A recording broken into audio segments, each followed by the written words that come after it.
I never thought I'd hear the words that came out of Emily's mouth that night. We had been married for 6 years. Our life wasn't perfect, but it was ours.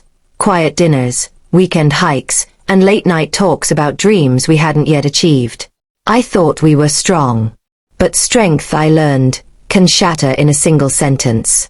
We were sitting in the living room, the glow of the lamp soft against her face. She was fidgeting with her hands, her eyes darting away from mine. "Ethan," she said carefully, her voice trembling ever so slightly, "I need to tell you something." I leaned forward, concern tightening my chest. "What is it, Em?" She hesitated, swallowed, and then whispered, "I went on a date last night." The words didn't register at first. They hung in the air, strange, unfamiliar, like they belonged in someone else's life. My mind went blank, and then 1,000 thoughts rushed in all at once. "A date," I repeated, my voice low. Her head dropped, and she nodded. "It wasn't anything serious. Just dinner with someone from work." I stared at her, unable to believe what I was hearing.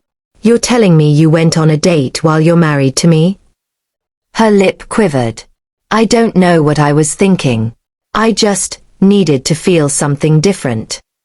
The silence between us grew heavy, unbearable.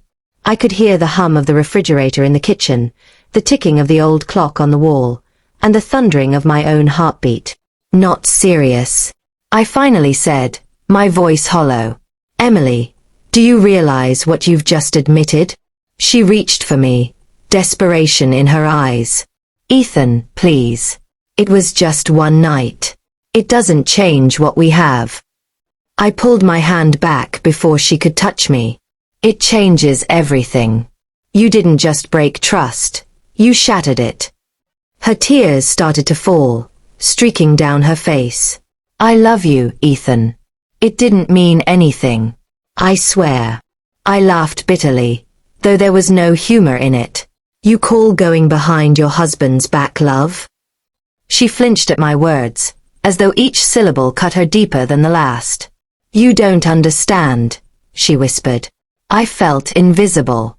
"You've been working late, distracted, distant. I just wanted to feel noticed." My jaw tightened. "So instead of telling me, you chose someone else?" Her silence was the only answer I needed. I stood up, every muscle in my body shaking. "Emily, I warned you once before. If you ever crossed this line, I'd be gone." Her eyes widened in panic. No, Ethan, please. Don't say that. Don't do this." I looked at her, the woman I thought I knew better than anyone, and for the first time, she felt like a stranger. "You gambled with us," I said quietly. "And now you've lost." I walked into the bedroom, pulled a suitcase from the closet, and began packing. She followed me, her voice trembling, breaking. "Please, Ethan, it was a mistake. I'll end it. I'll do anything. Just don't leave." My hands were steady as I folded shirts and placed them inside the bag. Her sobs grew louder. "I'll change. I'll go to therapy. I'll prove to you that I love you. Please, don't walk away from us." I turned to her, my eyes wet but my voice strong. "If you had truly loved me, you wouldn't have needed anyone else." Her knees buckled, and she collapsed to the floor, crying uncontrollably. But I couldn't let her tears trap me in a cage of betrayal. I zipped the suitcase, grabbed my keys, and headed toward the door. "Ethan," she screamed, "don't you dare leave me. You can't just walk away." I paused at the door, turned once more, and looked at her broken figure on the living room floor. "You destroyed us the moment you chose him. Now you'll live with that choice." And with that, I walked out. That night, I drove to a small hotel on the edge of town.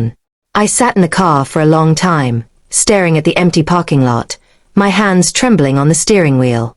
I cried, not just for what I lost, but for the future I thought we'd have. But beneath the grief was something else. Strength. Because for the first time, I realized her betrayal didn't define me. It defined her. And while she would spend her nights haunted by regret, I would build a new life, one grounded in honesty and respect. In the end, her admission destroyed her world, not mine. And I walked away with something far more valuable than her apologies, my self-respect.